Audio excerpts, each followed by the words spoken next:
Hello बच्चों, education hub online में आप सभी का हार्दिक स्वागत है। त्रिकोणमिति में आज हम 9.1 का प्रश्न संख्या 7 हल करेंगे। प्रश्न है, भूमि के एक बिंदु से 20 मीटर ऊंचे भवन के शिखर पर लगी एक संचार मीनार के तल और शिखर के उन्नयन कोण क्रमशः 45 और 60 डिग्री है और मीनार की ऊंचाई ज्ञात करनी है। ठीक है, यह एक महत्वपूर्ण प्रश्न है और आगामी परिषदीय परीक्षा में पूछे जाने लायक है। ठीक है, तो देखिए क्या है, एक भवन है और भवन के ऊपर से क्या लगा है, संचार मीनार। आपने देखा होगा संचार मीनार जैसे टावर वगैरह घरों के ऊपर से बने रहते हैं। ठीक है, तो ये भवन है, ये भी भवन है और उसके ऊपर से BC एक क्या लगा है, टावर लगा है, संचार मीनार लगी है। ठीक है, भूमि के एक बिंदु से कोई बिंदु ले लेते हैं हम, यहाँ पे सपोज D लेते हैं, तो D से इस जो मीनार, जो संचार मीनार है, ये मीनार कैसी मीनार है, संचार मीनार है। ठीक है, और ये है भवन है और भवन की ऊंचाई दे रखी है 20 मीटर।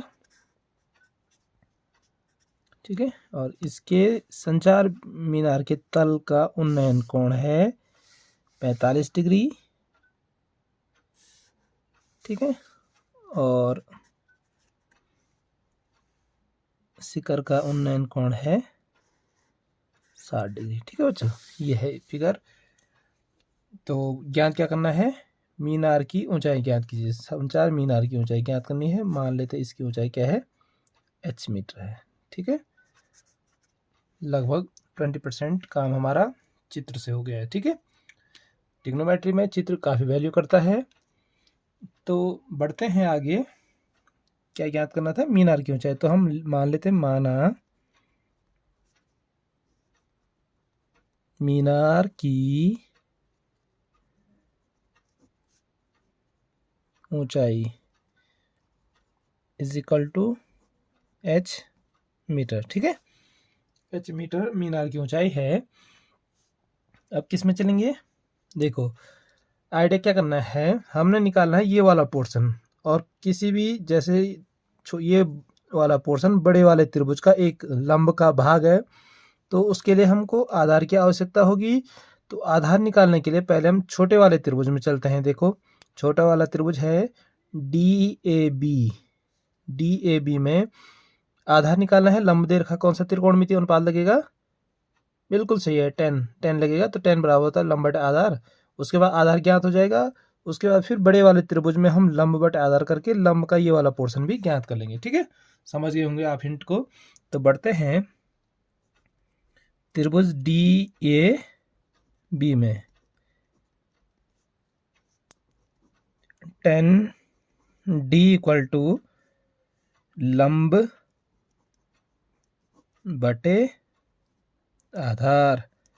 लंब बटे आधार, लंब क्या है, AB लंब है जो भवन है, और आधार भवन के पाद बिंदु से कहाँ तक, उस बिंदु की दूरी है AD। ठीक है, वैल्यू फिल कर लीजिए। D की जगह पे हो जाएगा 45 डिग्री है, और AB कितना है, भवन की ऊंचाई कितनी है, भवन 20 मीटर ऊंचा है, और AD को AD ही रख लेते हैं। ठीक है, सच दैट 1045 का मान बताओ। राइट, 1045 बराबर होता है 1। 20 बटे AD, देन AD इसके साथ मल्टीप्लाई हो जाएगा, देन AD विल बी हो जाएगा 20 मीटर।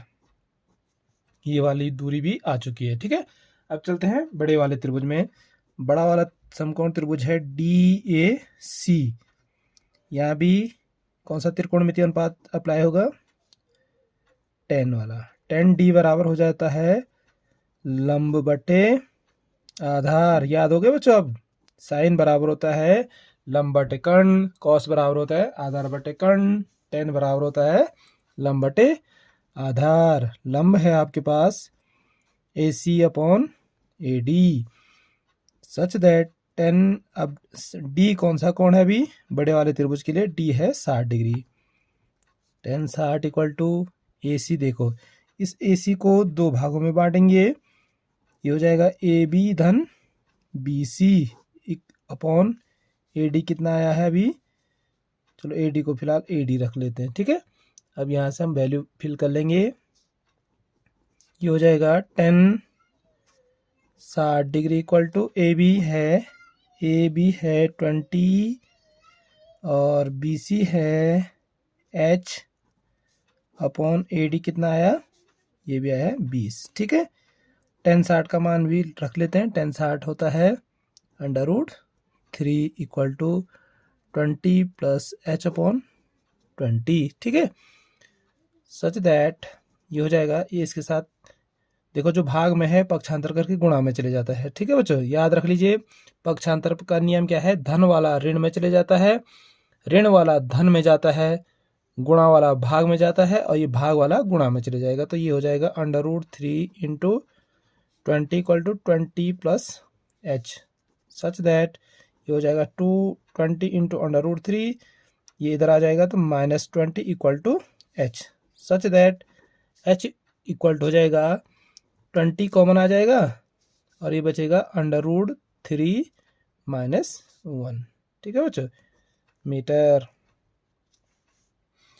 तो जो संचार मीनार है, अगर देखिए परीक्षा में √3 का मान दिया होगा, वैसे तो होता 1.732, अगर दिया होगा तो मान रख लेना, अगर नहीं दिया होगा तो यहीं पे आंसर कर लेना। तो ये हो जाएगा अतः मीनार की ऊंचाई बराबर 20 √3 -1 मीटर, ठीक है बच्चों। आगे समझ में अच्छे तरीके से दोबारा देख लेना अगर समझ में नहीं आएगा, लेकिन आप अपने नोटबुक को साथ में रख करके हल करिएगा, जिससे आपको कहीं पे भी कोई दिक्कत ना आए, ठीक है बच्चों। आगे बढ़ते हैं। अब है प्रश्न नंबर 8। पेडेस्टल है, पेडेस्टल वाला है। तो पेडेस्टल होता है मूर्ति के नीचे वाला हिस्सा जहाँ पे मूर्ति रखी जाती है। एक पेडेस्टल के शिखर पर 1.6 मीटर ऊंची मूर्ति लगी हुई है। भूमि के एक बिंदु से मूर्ति के शिखर का उन्नयन कोण 60 डिग्री है और उसी बिंदु से पेडेस्टल के शिखर का उन्नयन कोण 45 डिग्री है। बिल्कुल प्रश्न वही है, केवल इस समय हमने पेडेस्टल की ऊंचाई ज्ञात करनी। देखिए चित्र लगभग वही आएगा। सपोज ये पेडेस्टल है जिसपे मूर्ति टिकी हुई है, ठीक है बच्चों। तो ये है सपोज AB पेडेस्टल है और इसके ऊपर से एक मूर्ति है, ये BC है और कितने सेंटीमीटर के, कितने मीटर के है, 1.6 मीटर के, ठीक है बच्चों। और जमीन पे एक बिंदु है, सपोज हम वही बिंदु मान लेते हैं D। तो क्या बोल रहा है, भूमि के एक बिंदु से मूर्ति के शिखर, अब मूर्ति का शिखर बताओ B है कि C, बताओ बच्चों जल्दी बताओ। बिल्कुल सही बोला, C बिंदु है, मूर्ति का शिखर है C। तो मूर्ति के शिखर का उन्नयन कोण ये है 60 डिग्री और उसी बिंदु से, इसी बिंदु से पेडेस्टल के शिखर, अब पेडेस्टल है ये वाला AB, तो AB का शिखर हो गया B और कोण है 45 डिग्री,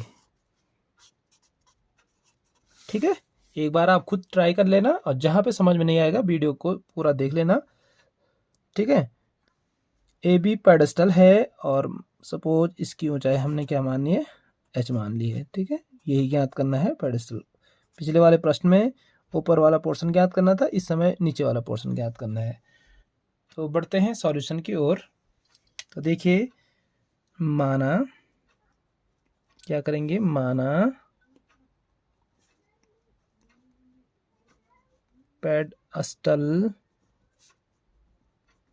की ऊंचाई इक्वल टू H मीटर, ठीक है। तो चलते हैं त्रिभुज, दोनों में से किसी में भी चल सकता है, अभी ऐसा कुछ नहीं इस समय, क्योंकि H वैल्यू इसमें भी है और ऊपर बड़े वाले त्रिभुज में भी H, ठीक है।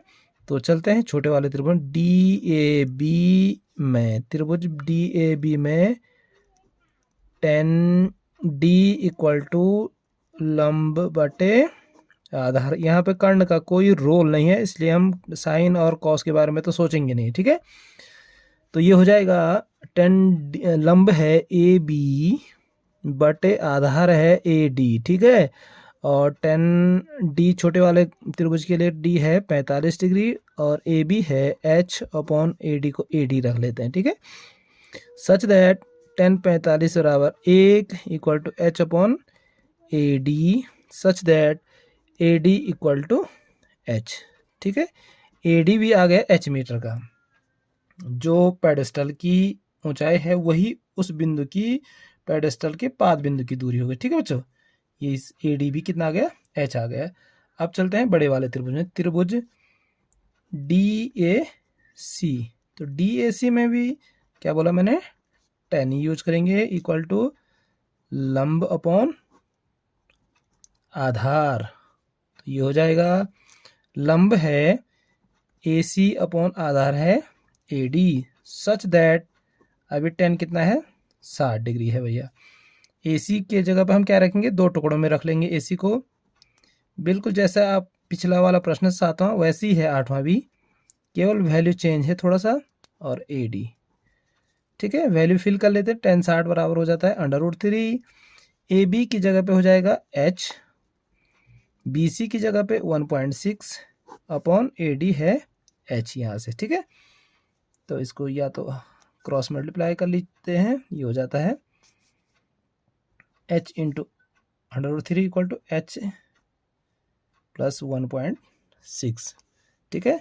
सच दैट H को बाएं पक्ष में ले लीजिए, ये हो जाएगा 1.6। सच दैट H को मान ले लीजिए √3 माइनस 1 इक्वल टू 1.6। पक्षांतर करने पे H इक्वल टू हो जाएगा 1.6 अपॉन √3 माइनस 1, ठीक है। तो यहाँ पे क्या है, आंसर सही है लिखा गया, नहीं लिखा गया है सही, क्योंकि हर में क्या है अपरिमेय संख्या, तो इसको परिमेयीकरण कर लेते हैं।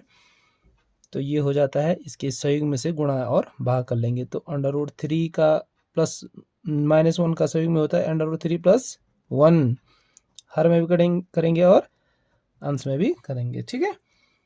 अंश में ये हो जाएगा 1.6 इंटू √3 प्लस 1, और हर में क्या हो जाता है a minus b a plus b, बीजीय सर्वसमीका 3। बताओ बच्चों, a minus b a plus b equal to a square minus b square. तो √3 का स्क्वायर होता है 3 और माइनस a का स्क्वायर 1, ठीक है। तो ये हो जाएगा 1.6 √3 प्लस 1 और 3 में -1 इक्वल टू 2, ठीक है। 2 से डिवाइड कर लीजिए तो ये हो जाएगा, 1 में भाग नहीं जाता तो 0, फिर दशमलव उतारेंगे तो 16 हो जाएगा, 2 8 16 √3 प्लस 1, ठीक है, मीटर। ये हो जाएगा पेडेस्टल की ऊंचाई, ठीक है बच्चों। पूरा जरूर लिख लेना, ये हो जाए लास्ट में ऐसे लिख लेना, अतः पेडेस्टल की ऊंचाई, पेडेस्टल की ऊंचाई H बराबर 0.8 √3 प्लस 1 मीटर, ठीक है। अगर आप लोगों को वीडियो पसंद आ रही है तो वीडियो को लाइक ज़रूर करें और चैनल को सब्सक्राइब करें, ठीक है।